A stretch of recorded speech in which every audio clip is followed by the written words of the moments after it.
Welcome, everybody, to Pac-12 Football and Beyond. I am Chris Landry. Great to be with you as we're going to continue our breakdowns for those of you that are new to us. Make sure that you make it an everyday appearance here as we are breaking down football in some way, shape, or form. On Mondays, we get after it with Scout's Eye on college football. We do SEC football and beyond. On Tuesdays, we do Big Ten football and beyond and ACC football and beyond. Then do Scouts Eye on pro football. And Wednesdays here, we'll do another doubleheader of football with Pac-12 football and beyond right here and Big 12 football and beyond next hour. So we appreciate you joining us. How do you find us? Well, if you're catching us live, you already know how to find us live. If you're listening to this in podcast form, go to LandryFootball.com. Click on follow Chris on Twitch, and that'll take you right to our Twitch channel. And click the heart button. Like us, share us on, cheer us on a few bits.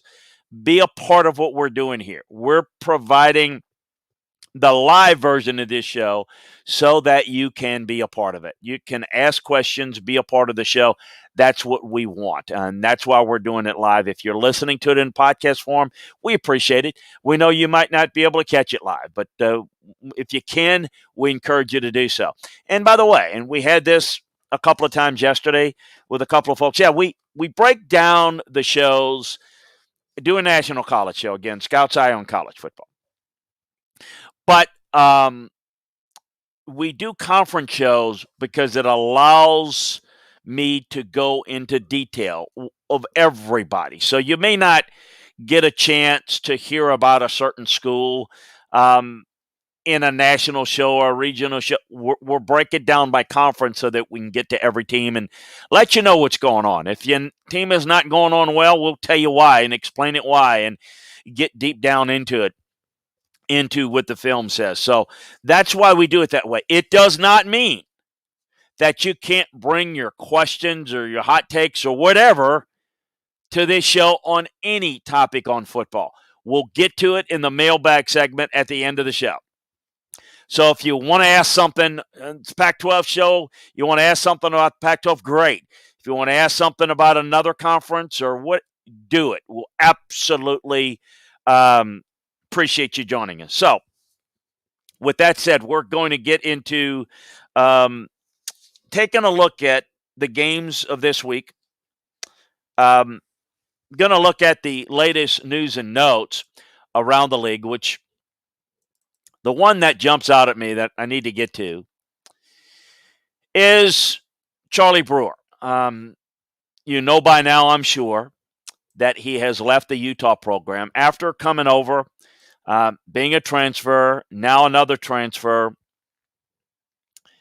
My feelings on it have been, and I am in full understanding that the right of a young man to transfer, I think there's a time and place.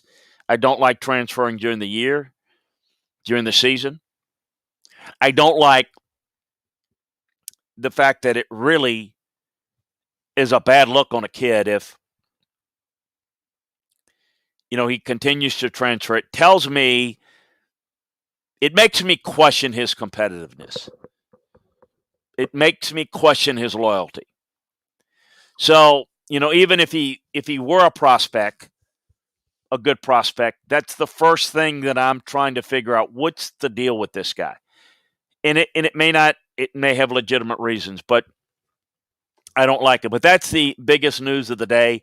I know that Mitchell Ogunde, the senior linebacker for UCLA, is day-to-day. Keaton Slovis took first-team reps at Tuesday's practice. Drake London was in uniform, didn't practice yesterday over at USC, and Jackson Dart, with the knee injury, did not practice. Now, also at Utah, in addition to Brewer, defensive tackle Vianney Miola is ruled out for the remainder of the season. Travarius Broughton has been ruled out for the remainder of the season as well. And so those are some of the latest news and notes around the league. We're going to get to game by game. We're going to take a look at this week's schedule and then answer your questions and kind of tell you where the league is right now. Where is the Pac-12 right now? In an overall sense, there's reason to be concerned. We did warn you that Fresno would be a tough out for UCLA, and it clearly was. USC had a spike in performance, but we don't know how things are going to play out there. Stanford has turned it around. Oregon looks like the only consistent team. Get into conference play this week. But what to make of the South? Well, Arizona State, UCLA have not played a conference game. Utah looks dead in the water. Arizona was dead in the water before the start of the season. This Colorado team has no offense. And so it's a three-team race between the two Los Angeles schools and Arizona State. And I don't know that I'd give a big chance for either. I do see some consistency with UCLA. I see potential with USC, and certainly an underachieving program that, I see an underachieving program at Arizona State. Who's going to come out of that? I'd be certainly very surprised if it's anybody but Oregon in the North. It looks like Stanford, though, has kind of earned their way back to being Stanford. Hard physical team. But we'll get into that right now, and a little bit later. But right now I want to get into the breakdowns of the games. Let's start with a look around what happened this past week. Colorado blanking Minnesota 30-0 was a blank by Minnesota 30-0 was an eye-raising performance. What I took out of the game from a Colorado standpoint is that the offensive line really struggled. Man, did they give up a ton of pressures. Minnesota ate them up. Brendan Lewis was sacked 4 times, all on 3rd and 4th down in the first half. It was an awful play up front. And this was a Minnesota defensive front that's not world beaters, but they were getting off of blocks consistently. Broussard was slowed as a result of it. Now he got injured, got nicked up from the previous game. I thought the play of Nate Landman was good at linebacker. I thought the defense, played well for a stretch until they couldn't. They couldn't hang in long enough. It was an embarrassing performance by Colorado. Minnesota didn't beat them. They wore them down. They literally took them behind the woodshed and hammered them. Oregon State shuts out Idaho. I think Chance Nolan has got a chance to be a decent quarterback for the Beavs. B.J. Baylor is the running back that's they're going to feature. He's very efficient. I know it's Colorado, but Chance Nolan, offensive line, did what they did. B.J. Baylor, and I do like the playmakers. They may not have a ton of difference makers, but they've got good receivers and plenty of them. A lot of guys. So let's see. They've got USC. Certainly don't like their matchup there physically. I'm curious to see how they match up in this game, though, and how well they play. Keaton Slovis, speaking of USC, injured. Jackson Dart shines in that win over Washington State. That was interesting. And that Dante Williams, that team didn't quit. Quite the opposite. They fought. They looked shaky on offense to start. He turned the football over twice in the first 3 possessions, and it was 14-0 Cougs early, and you're thinking, whoa, man, is this looking bad? Jaden DeLaura looked well on his way to a career day, threw 2 touchdowns in the first half. This is where you think, okay, they're going to let go of the rope. Not the case. Give the Trojans credit. The Dart did a really good job, moved the team, 4 touchdown passes. USC rallied off 45 unanswered points. I thought Drake London played very well. I thought the defense overall did a phenomenal job, really frustrating him. Was really, really impressive. They didn't do a great job on first down. Overall it was pretty solid. The run game was a struggle. They had to stay committed to it. That's the biggest issue.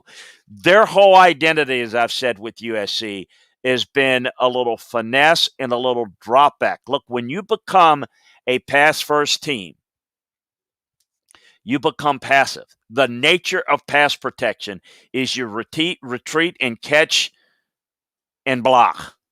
You don't come off the ball and you don't preach and teach physicality. And they are not physical. They had to work their way through it. And they just were too explosive and exploded on a Washington State defense that had no real play there against them. I thought they were very consistent throughout the rest of the game outside of the slow start. Good performance. Curious to see where they go from here. For Washington State, they need Jaden Delora to be there, be healthy, play well. It's going to be a problem if he's not. Andrew Edson, the freshman edge player, was a huge factor in their pass rush. He was the key factor in getting pressure on Slovis. Max Borgi needs the ball a little bit more. He's a good back that's on a bad team, and you mitigate his effectiveness when you get to an early lead and you take the running game out of the element. He needs the ball in space. I think not only in the run game, you've got to work him in the passing game. No question about it. Cal gets their first win with a 42-30 win over Sacramento State. For once, the Cal offense was successful. The defense got torn apart, though. Now, this is a Sacramento State offense that's pretty good.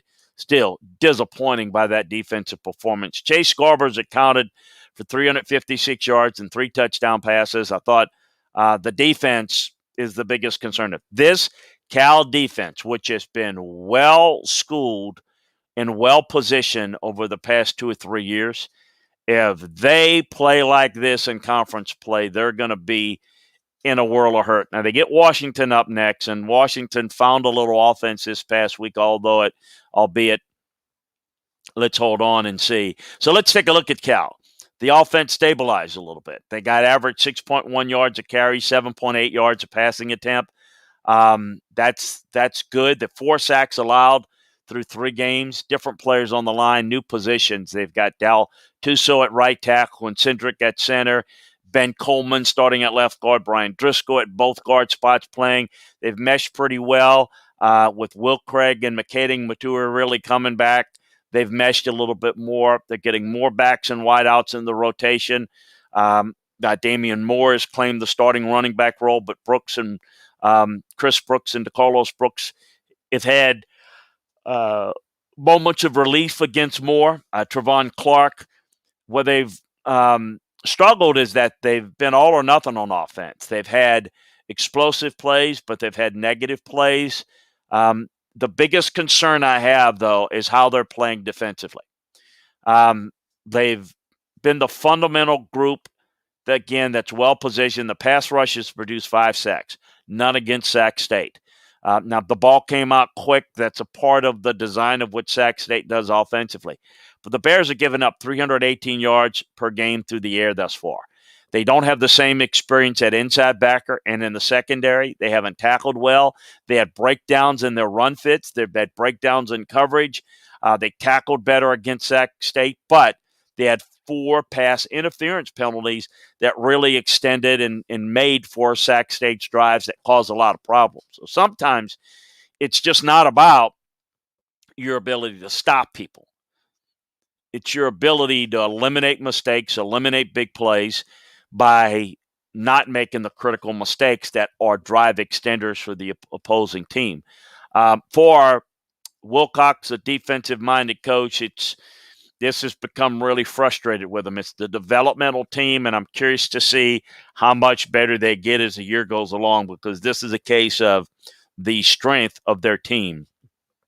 The development on the defensive side is the biggest challenge that they've got going. So we'll see. They've got a little more information now to be able to figure out where they go from here.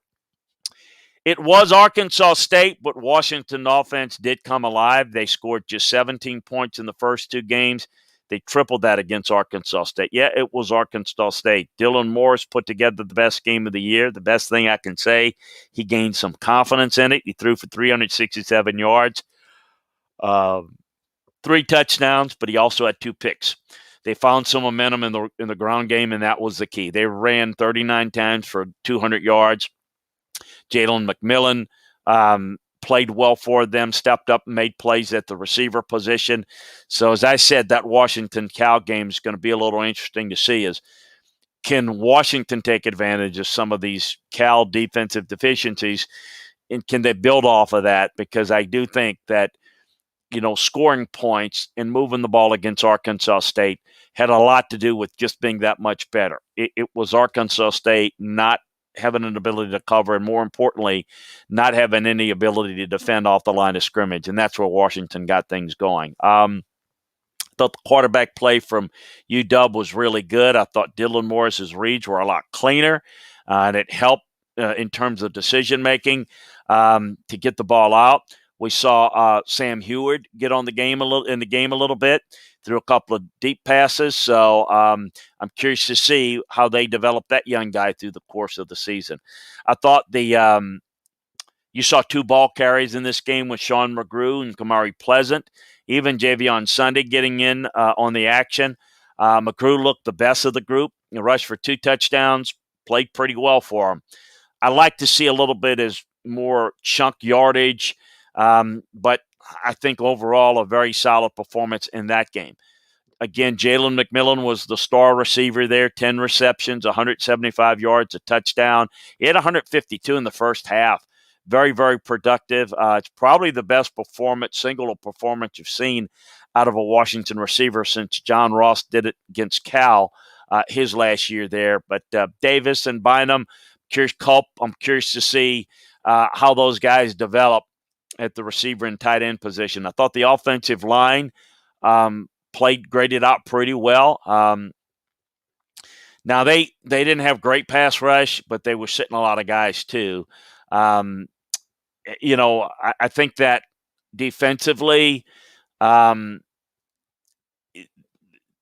this is playing against Arkansas State. They're a pass first team. They're going to throw it some more. And, I thought that being one-dimensional, they didn't have to take on blocks. They were able to pin their ears back, and that really helped them. Ulufusha, the linebacker, didn't play much. He immediately got his first start, and I thought he did a really good job. Carson Bruner has got some good instincts, good hustle. Braylon Trice played pretty well. The secondary didn't get tested against Michigan. They only threw the football 15 times as the Wolverines. They got tested this game. Tested in terms of action, not in terms of proficiency. But I thought Powell was able to hold things down at the field corner spot. He didn't miss a beat. Jacoby Covington came in. I thought he had a great corner cut blitz that resulted in a sack. Julius Ervin was able to bring in the first interception. I thought they played pretty well there. So nice job. I'm curious to see what they do when they play Cal this week. Disappointment abound in Utah. Falling into 3 overtime, heartbreaking loss to San Diego State, roller coaster game.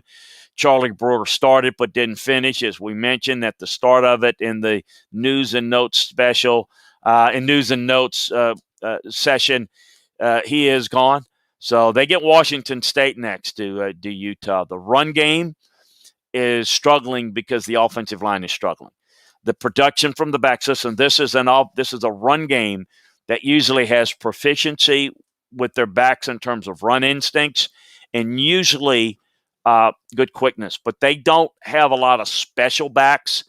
Occasionally they'll have a guy that's a cut above what they normally have, but they usually can put a hat on a hat in the run game, and they're not getting good movement there. So the running backs collectively got 45 yards on 26 attempts. You're not going to get that. This is not a team that can spread you out and attack you vertically in the passing game or even work a consistent passing game down the field. They just can't run the football. Can't run the football, they're not going to be really good. It's as simple as that. The defense isn't bad, but they're not creating the takeaways, and they're not doing as good a job stopping the run. They're on the field too darn much. So the offense has to be a whole lot better. If they don't get better, they don't develop a running game, it's going to be a long year within the league. San Diego State's a good team. That is not an embarrassing loss. That's a good team that can play, and quite frankly, they've got more explosiveness on offense. So you could see this game being a problem, just like we thought that UCLA would have a problem with Fresno State. It's style of play, folks. It's style of play, not so much about who's better, who's worse. So I don't know what to tell you about Oregon beating Stony Brook. It was a nothing game a whole lot. It was a dominant game. They get Arizona, and quite frankly, Arizona is a little bit better than Stony Brook. Probably not a whole lot. I thought Oregon did a really nice job. I thought they graded out well. The quarterback play was good. The running backs did a solid job there. I thought the receivers played well. They got open. Again, the offensive line, defensive front did a very good job. I thought they did a solid job in the secondary. Not going to spend a whole lot of time in it. They got the complete breakdowns by position. If you're a Pac-12, aficionado, if you're an Oregon aficionado, go into the LandryFootball.com Pac-12 film room breakdown for this week, and you can get detailed position by position unit analysis of how Oregon ripped Stony Brook to threads. Got any questions? Again, join us in the chat room and bring it to us, and we'll get to it in a little bit as we kind of wrap up things. Stanford stays hot. They defeated Vanderbilt 41-23. They were a stinker against Kansas State. That's coaching when you can fix things pretty quickly. They've scored 40 points in each of their next two games. I know it's Vanderbilt, but Tanner McKee has put together two excellent starts, one of them against USC, which obviously we know that led to the Clay Helton dismissal. The run game's picked up.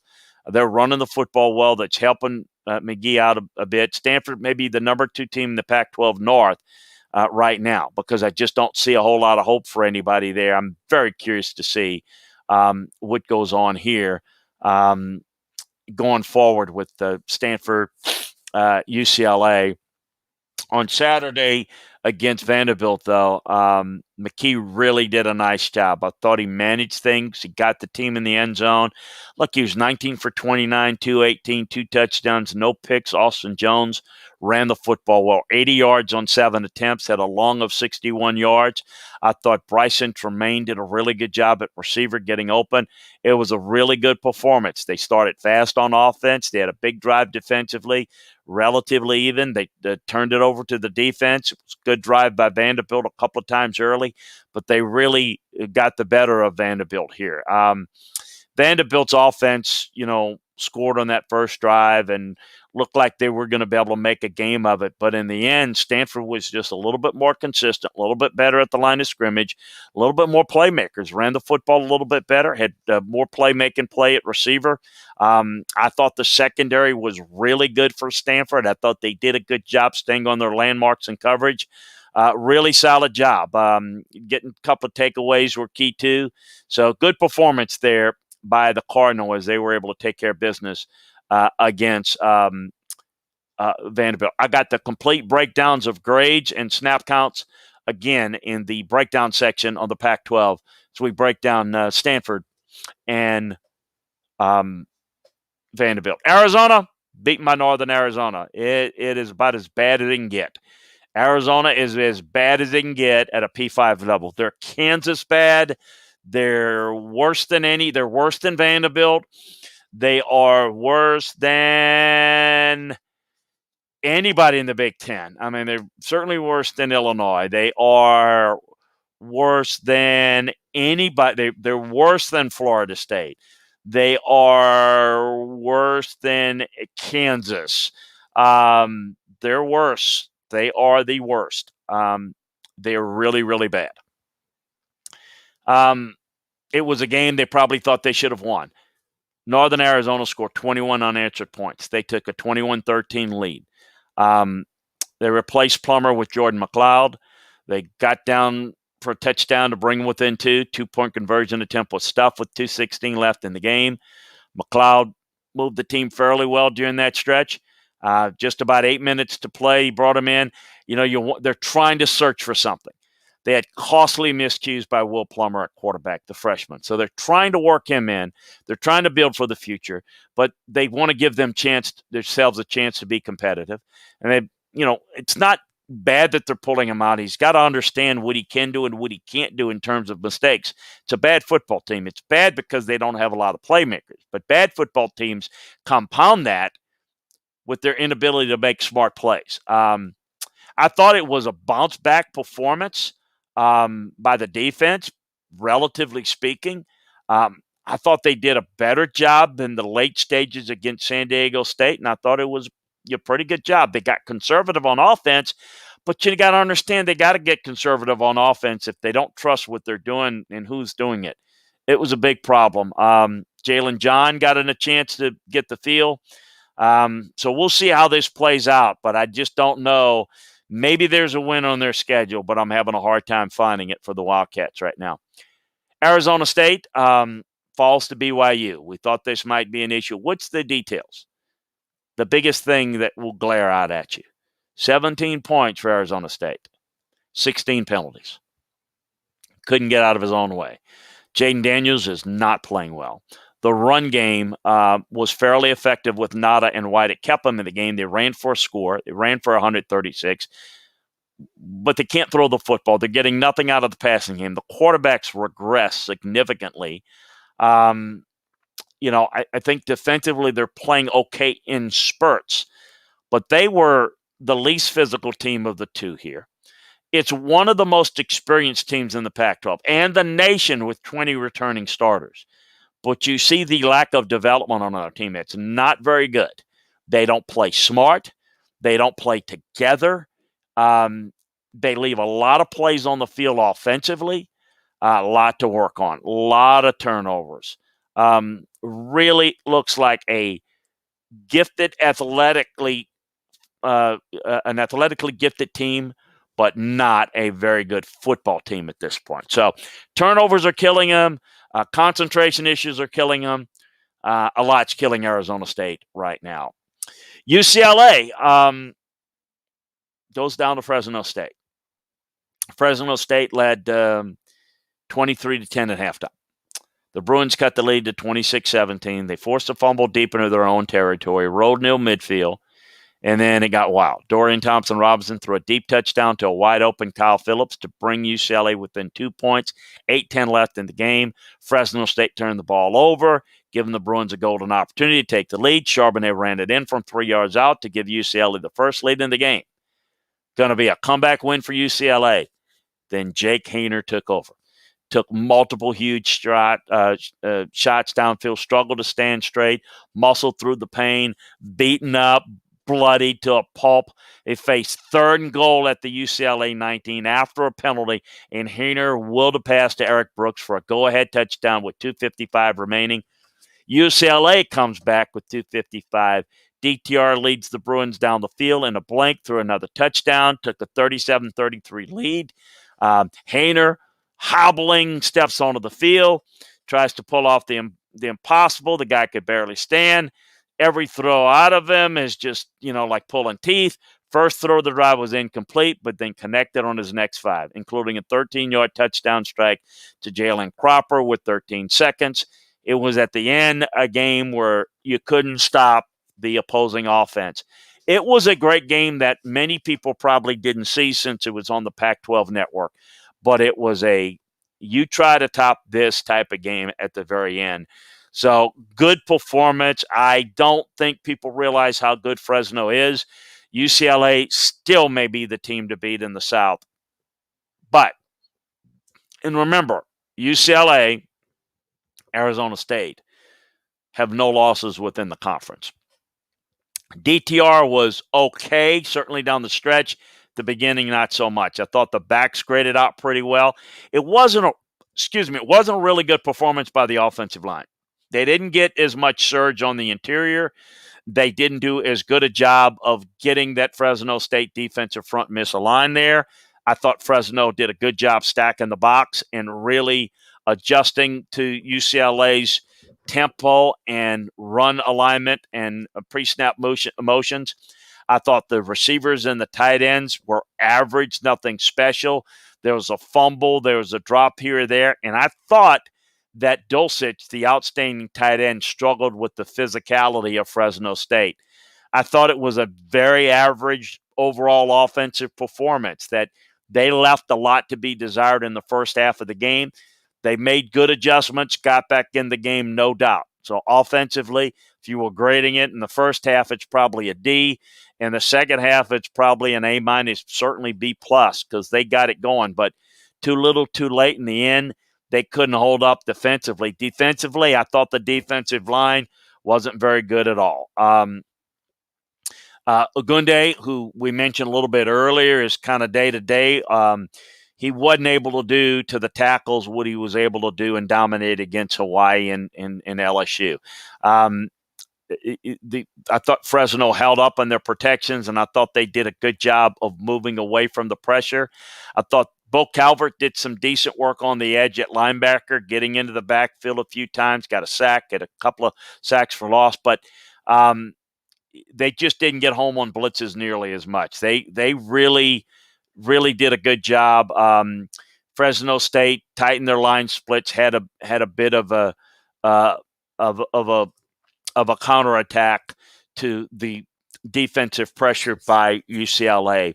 The secondary was really the culprit this week. They struggled, really did a poor job. So it was they couldn't deal with the tempo. They couldn't deal with the really exciting and play extensions of Haener, who really led Fresno State on a big time win. So congrats to them.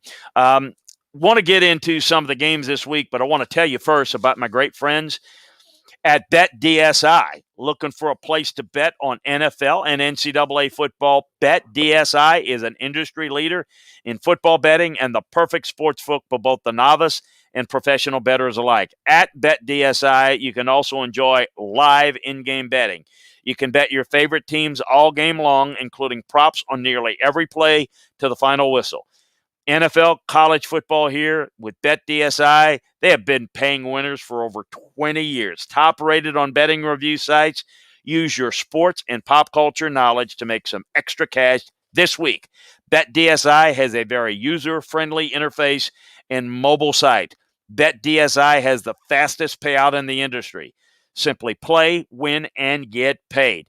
BetDSI offers betting options for everything. Bet on NFL, college football, NBA, NHL, UFC, golf, and all other major sports, politics, reality TV, virtually everything. Try live betting at BetDSI, where you can bet on every major sport throughout the entire game, every play, and every minute. Very simple. New members get 100% bonus match using promo code Landry100. That's all caps, Landry 100. That's more than double your money to start winning today. That's Landry100 to get a limited 100% bonus. So this week inside the Pac-12, the key matchups, first of all, there's not what I would call the marquee matchups. We won't have the premier breakdowns. By the way, all the breakdowns of this week's games, whether it's Pac-12 or otherwise, are going to be broken down by conference. You know the drill over at LandryFootball.com. So take advantage of it and get it. We're going to have special breakdown games with a little bit more in depth for the premier games this week, which are Notre Dame, Wisconsin, Arkansas, Texas A&M, and West Virginia, Oklahoma. Inside the Pac-12 this week, here's what we've got going. We've got Arizona, Oregon. We got Arizona State, Colorado. We got Cal, Washington. We've got Colorado, Arizona State. We've got Oregon, Arizona, as I mentioned. We've got Oregon State, USC. Stanford, UCLA. We've got Utah, Washington State, as I mentioned, and Washington, Cal. So we're getting into conference play. So there's not a lot of meat on the bone there. Arizona, Oregon is a mismatch. I'm curious to see Arizona State, if they get back on track against this Colorado team that will fight you physically but has no answer on offense. I am probably most intrigued by Washington and what they can do offensively against Cal. That game probably intrigues me the most this week. Oregon State, USC is a little bit of an intrigue to me. Stanford, UCLA is the game of the week.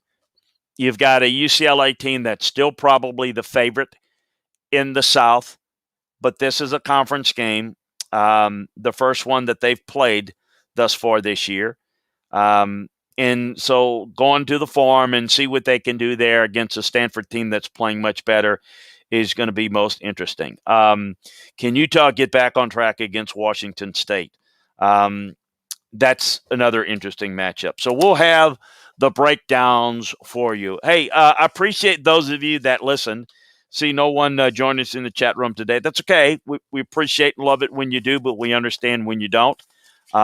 Appreciate your feedback on these type of shows. You know, we like to bring the conference shows up. We're going to do all the conference shows through the season and then kind of see how people like them. And we'll go from there and how they're able to sell and what type of response we get, and we'll decide whether to continue with those going forward. Really appreciate everybody joining us. And if you're listening to this, we encourage you to do just that. Sign up for Pac-12 football and beyond wherever you get your podcasts, or go to LandryFootball.com and catch the podcast there. Sign up for it and check out LandryFootball.com and take advantage of the football season sale right there over at Landry Football. We appreciate you joining us.